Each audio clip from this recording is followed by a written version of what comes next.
So hello mga kapobre. So ngayon mga kapobre, mag-deliver na naman ako ng kahoy mga kapobre. Gahapon nag-deliver din ako ng kahoy. Ngayon nag-deliver na naman ako kasi may order sa akin mga kapobre, no? So kailangan kasi para may pira tayo, di ba? So everyday na to mga kapobre, yung gagawin natin nga pag-deliver ng kahoy. Everyday na to.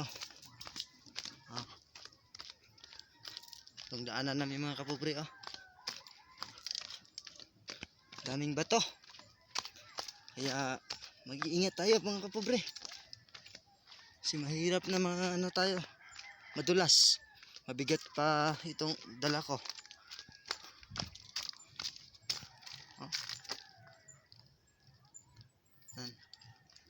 Maraming yung maraming maliliit na mga bato.